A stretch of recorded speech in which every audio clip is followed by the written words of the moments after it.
레위기 8장과 9장을 동시에 읽고 마무리를 하도록 하겠습니다. 본문 말씀은 레위기 8장 35절이고요. 제가 읽어볼게요. 너희는 7주야를 회막문에 머물면서 여호와께서 지키라고 하신 것을 지키라. 그리하면 사망을 면하리라. 내가 이같이 명령을 받았느니라. 아론과 그의 아들들이 여호와께서 모세를 통하여 명령하신 모든 일을 준행하니라. 저희는 사역자를 세우는 지도력을 훈련하라라는 주제를 가지고 두 번의 시간을 보냈죠. 오늘이 마지막 세 번째 시간입니다. 하나님 모세를 통해서 아론과 그의 아들들을 제사장으로 세우시잖아요. 모세를 통해 그들을 세운다. 달리 표현해 보면 사역자를 세우는 지도력이라고 하는 관점에서 말씀을 함께 묵상을 했죠. 우리가 말씀 중심의 리더십을 갖추는 것, 말씀 중심의 리더십을 갖추게 해야 한다라는 거죠. 또 공적인 권위를 통해서 공적 가치를 훈련하게 해줘야 됩니다.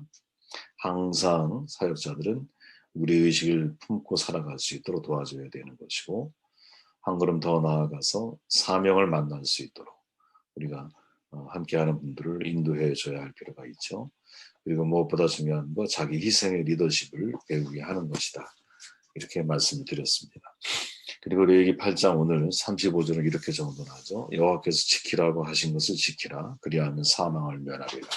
이렇게 말했더니 아론과 그의 아들들이 여호와께서 모세를 통하여 명령하신 모든 일을 준행했다. 이렇게 정리하죠. 그러니까 모세는 아론과 아들들에게 지키라고 하신 것을 지키라고 말하고 있고, 아론과 그의 아들들은 모세를 통해 명령하신 모든 일을 지켰다. 이렇게 정돈을 하는 거죠. 한마디로 표현하면 마태복음으로 마태 기자의 표현을 빌리자면 가르쳐 지키게 한다라는 거죠. 그죠? 가르쳤더니 지키게 하는 거죠. 가르쳐서 지키게 하는 거죠. 저는 사역자를 세우는 지도력의 절정이 바로 이게 아닐까 하는 생각을 해봅니다. 우리가 무엇을 가르쳤을 때 그것이 나의 삶이 되고 나의 문제가 되고 또 내가 마땅히 따라야 할 길이 돼서 가르침을 그대로 순종할 수 있는 이러한 자리에까지 사람들을 세워갈 수 있다면 얼마나 이게 훌륭한 리더십이겠습니까? 결국 우리가 함께 만나는 모든 사람들을 나를 따르는 사람이 되는 게 아니죠. 나는 바울의 말처럼 사람은 본받을 수는 있어요. 그죠? 나를 본받는 자가 되라 그러지 바울은 나를 따르라고 말한 적이 없어. 나를 따르라는 말은 오직 주님만이 하신 거죠. 그러니까 우리는 나를 본받아서 내가 주님을 따라가듯이 너희도 주님을 따라갔으면 좋겠어. 또 내가 하나님의 말씀을 두려워하고 그 말씀에 대해 순종하듯이 너희도 하나님의 말씀을 순종했으면 좋겠어.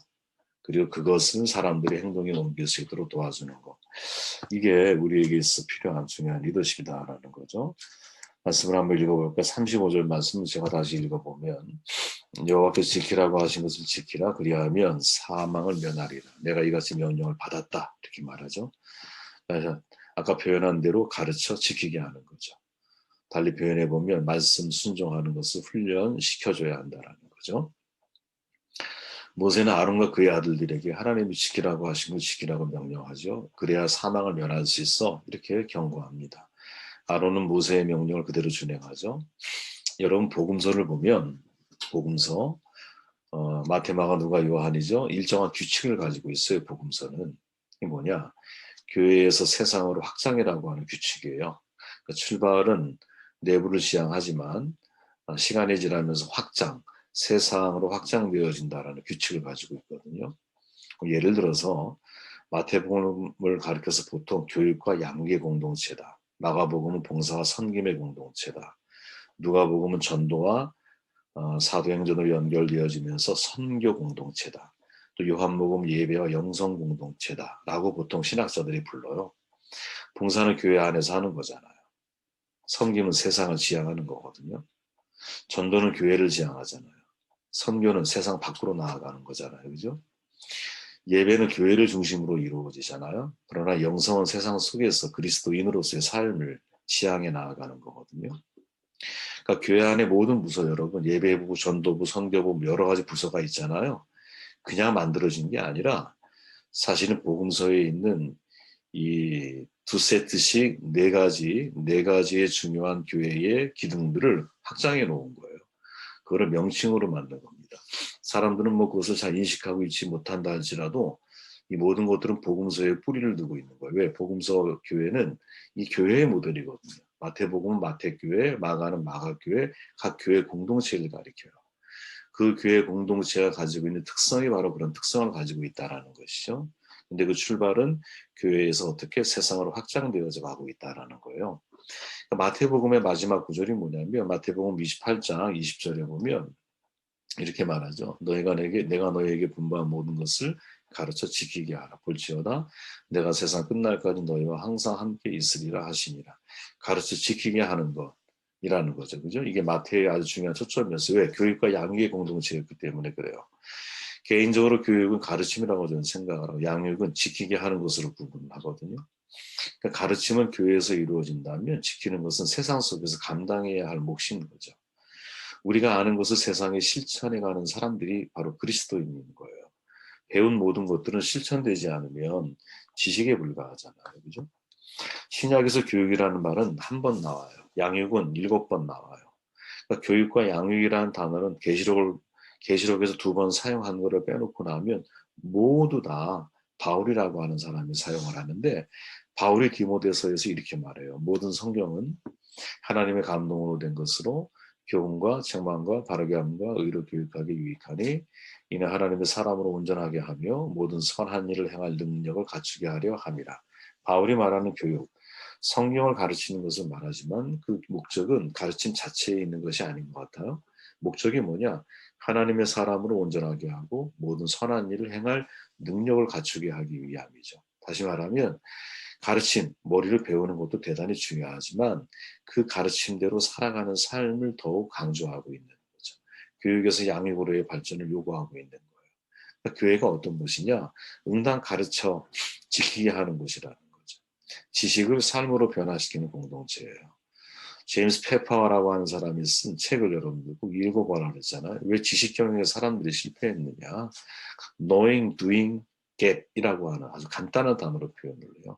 아는 것과 행하는 것 사이의 갭, 간격이 너무나 크기 때문이라는 거예요. 이거 저 그대로 신앙인에게 적용할 수 있다고 생각을 하거든요. 왜 신앙 경영에 사람들이 실패하느냐? 내가 아는 것과 행하는 것 사이의 갭, 간격이 너무 크기 때문인 거예요. 그럼 페퍼가 말하는 해결 방안이 뭐냐? 아는 것과 행하는 것 사이의 간격을 좁히면 된다는 거예요.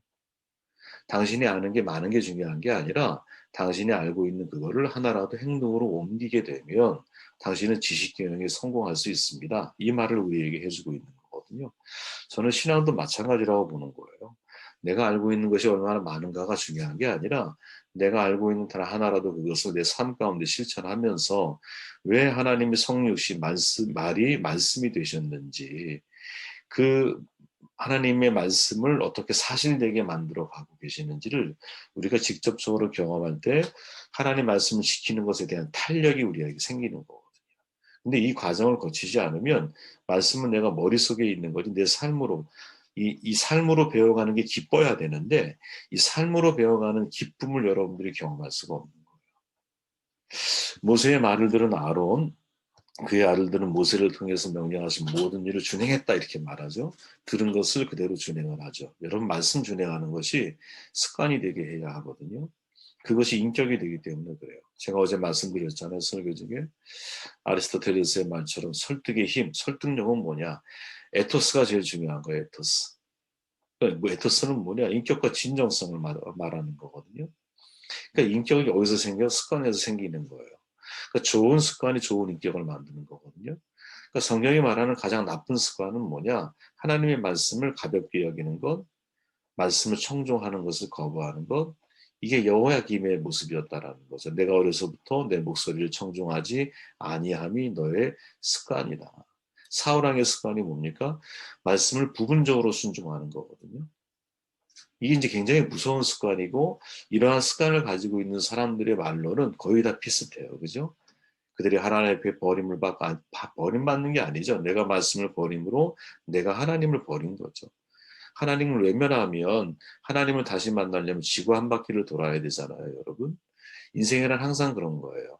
말씀에 대해서 내가 어떤 습관을 가지고 있느냐. 여러분 예수님이 어린 시절 너무나 잘 아시지만 누가복음 2장에서 뭐라고 말합니까? 예수님은 순종해서 받드셨대요. 어렸을 때의 기록이 이때 12살 때의 기록인데 순종함에 받으셨어요. 근데 이게 어떻게 연결되느냐? 그 습관이 훗날 습관에 따라 감람산에 오르시는 예수님으로 발전을 하는 거예요. 다시 말하면 인격이 됐다라는 거죠. 그러니까 예수님의 어린 시절에 대한 기록이 별로 없는데 예수님을 순종하여 받드는 게 습관이셨어요. 항상. 항상 그게 습관이었어. 하나님 말씀에 순종하고 또 부모의 말에 순종하며 살아가는 게 습관이셨어.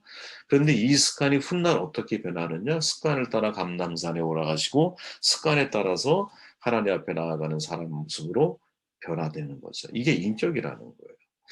저와 여러분이 이런 인격이 있으면 좋겠습니다. 이런 인격을 훈련해 가시는 축복이 있으면.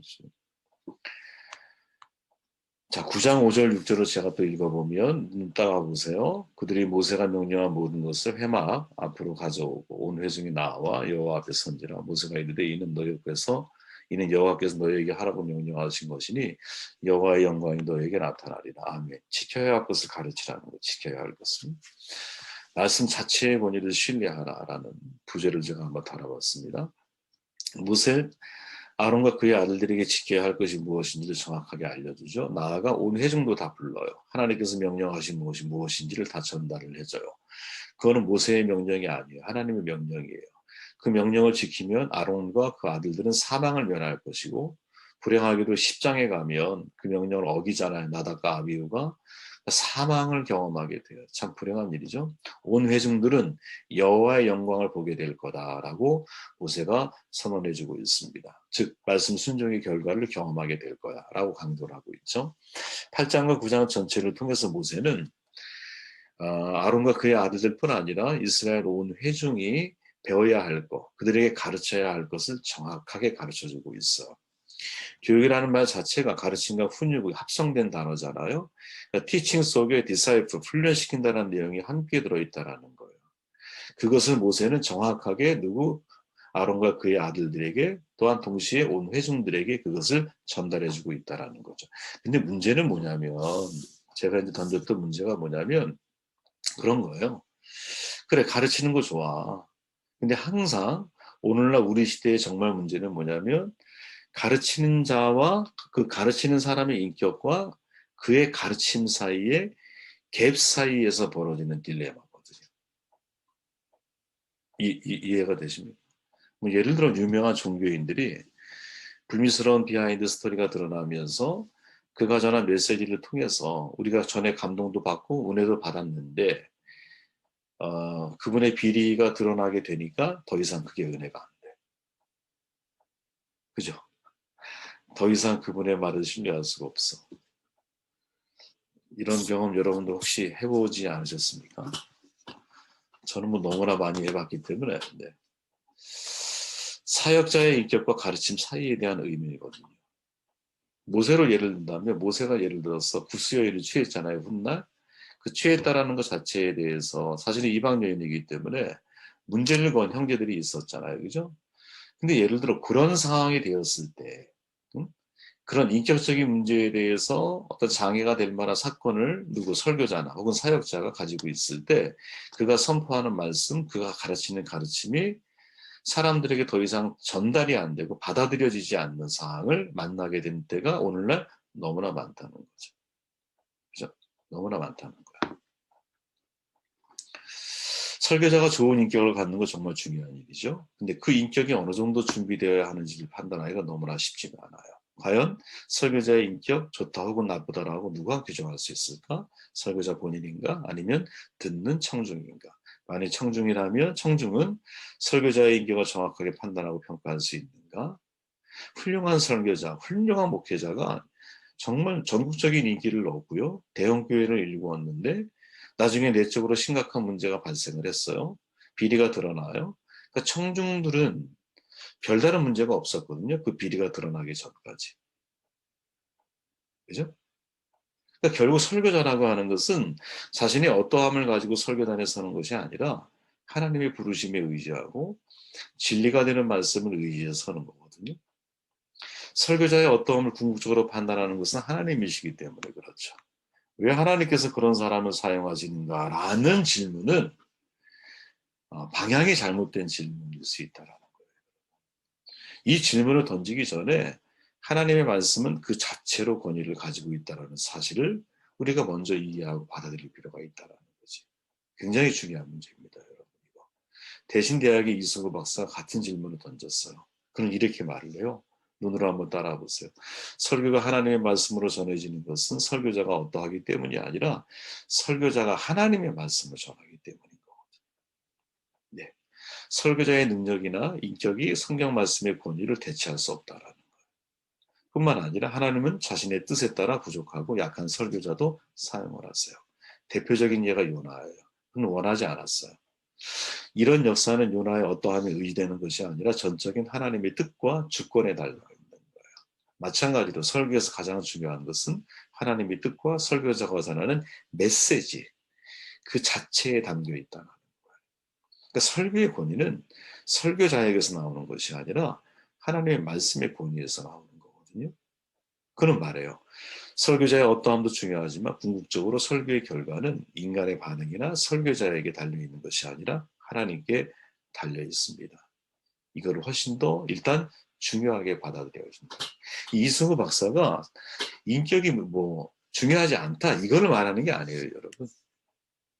문제는 뭐냐면 우리가 그 사람의 인격이 생각해 보세요. 비리가 드러나기 전까지는 겉모습을 보고 그의 말에 감동받고 의뢰받고 회개하고 회심하고 막 이랬다라는 거야, 우리가. 그죠? 근데 갑자기 그 사람의 숨은 비리가 드러나니까 그 사람이 하는 모든 말이 다 나에게 무시되어지는 거죠. 근데 그 속에 빠져있는 잘못된 함정이 뭐냐? 실수할 수 있는 함정이 뭐냐? 그 사람이 전달한 메시지 그 자체가 가지고 있는 하나님 말씀의 그 고유한 하나님 말씀의 고유한 아우라의 힘을 우리는 그것까지도 부정할 수 있는 실수를 범할 수 있다라는 거지. 이게 사실은 사탄이 더 많이 사람들을 넘어뜨릴 수 있는 어떤 보이지 않는 아주 간교한 모습일 수 있거든요. 여러분 스퍼전 목사님은요 평생 아주 위대한 설교가잖아요. 훌륭한 인격자잖아요. 근데 평생 그분을 괴롭힌 게 뭐냐면 우울증이었어요. 근데 그게 부정적인 방법으로 부정적인 방향으로 사용이 되어지지 않았을 뿐인 거예요. 우리에게 있어서 저도 역시 설교자이지만 여러분은 이제 앞으로 설교를 해야 할 분들이지만 우리가 강단에 설 때마다 말씀을 전할 때마다 두렵거든요. 뭐가 두려워요? 내가 이 말씀을 100% 살아내지 못하고 있다는 걸 알아. 나는 이 말을 전할 자격이 없다는 걸 알아. 그죠? 여러분 강단에 설 때 정말 자신감이 넘치십니까? 겉으로는 그렇게 보일 수 있어. 근데 진짜 내가 내 인격을 알고 나의 한계를 알고 나의 연약함을 아는 사람이고 하나님 앞에 내가 정직하게 선다면 설교한 대로 내가 살아가지 못하는 내 자신을 너무나 잘 알거든요.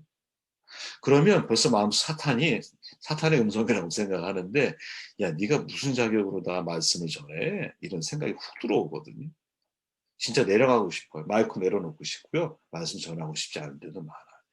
매번 그 싸움. 이 새벽에도요. 매번 그 싸움을 해요. 네가 과연 이 말을 전할 자격이 있어? 저는 그때 뭘 떠올리냐면 하나님이 아론에게 에봇을 입히잖아. 거룩한 옷을. 우리는 주님의 거룩한 은혜의 옷을 입고 서는 거지. 그죠? 입고 내가 전하는 말이 나의 말이 아니라 되도록 어떻게 하나님의 말씀, 하나님의 마음을 그대로 전달하려고 노력하고 나아갈 뿐인 거지.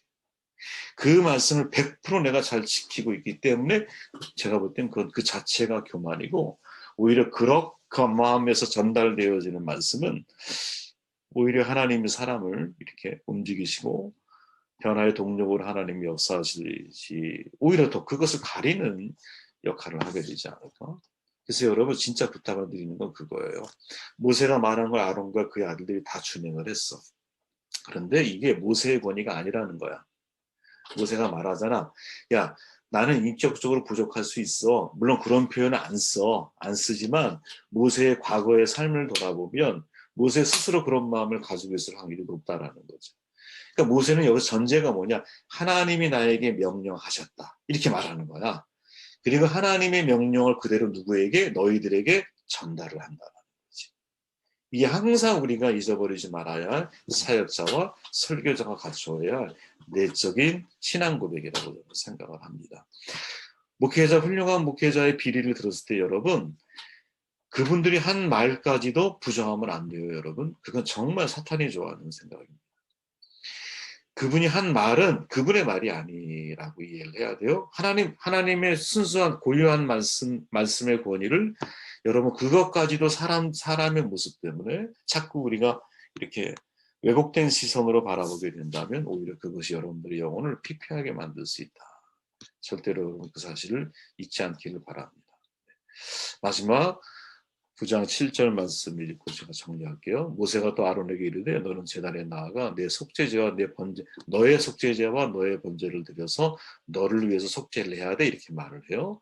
또 22절에 가니까 여호와의 영광이 온 백성에게 나타나며 불이 여호와 앞에서 나와 제단 위의 번제물과 기름을 살라버려요.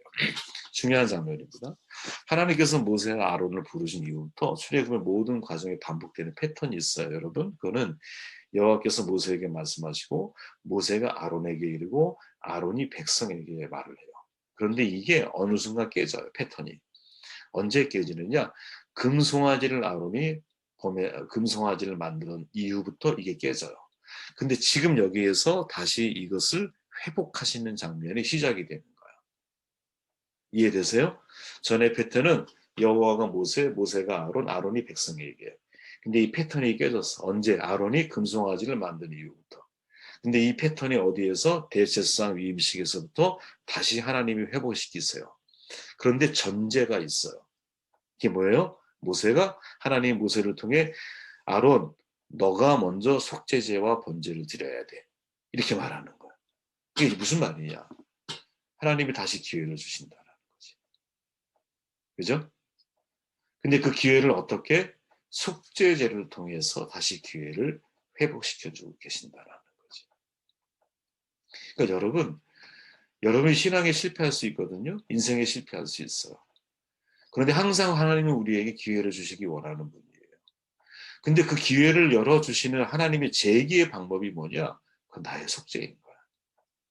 내가 진정한 하나님 앞에 내 자신을 돌이킴의 모습을 가지고 주님 앞에 나아갈 때, 그때 나에게 다시 재개할 수 있는 기회를 하나님이 나에게 주시는 것이지, 나의 속죄함이 없이 나에게 하나님이 다시 기회를 주신다라고 하는 것은 우리의 그냥 상상일 수 있어요, 여러분. 그거는 절대 아닙니다. 저는 사람은 실패할 수 있다고 보거든요. 근데 실패를 실수로 끝나게 해야 돼요, 여러분.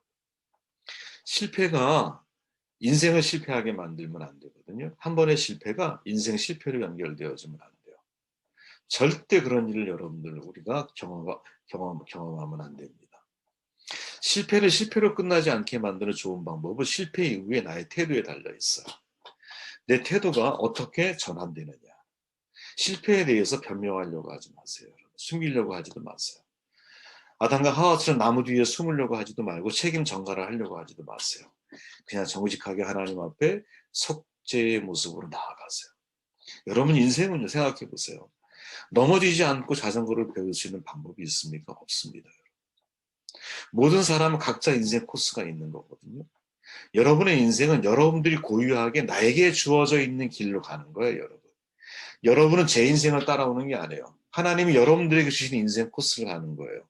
그렇게 그 길은 여러분들이 처음 걷는 거야. 처음 걷는 그 길을 어떻게 실수 없이 넘어짐 없이 걸어갈 수 있겠어요. 물을 먹지 않고 수영을 배울 수 있는 방법이 있겠습니까? 없습니다. 그러면 내가 내 인생에 단 한 번 나에게 주어져 있는 나의 인생의 코스를 가는데 넘어지지 않고 그 길을 갈 수 있는 사람은 없다는 거예요. 이때 중요한 건 뭐냐? 그 넘어짐이 인생 전체의 실패가 되도록 만들면 안 된다는 거죠. 누구처럼? 아론처럼. 모세는 지금 아론에게 코치를 하죠. 무엇? 야, 너가 속죄하고 백성들 앞에 서야 돼. 너가 속죄하고 백성들 앞에 서면 하나님이 너를 다시 대제사장의 자리에 너를 세우실 거야. 아론이 속죄제를 드리고 나와서 백성들을 위해 제사를 또 드리고 그 다음에 백성들을 축복하니까 어떻게 돼요?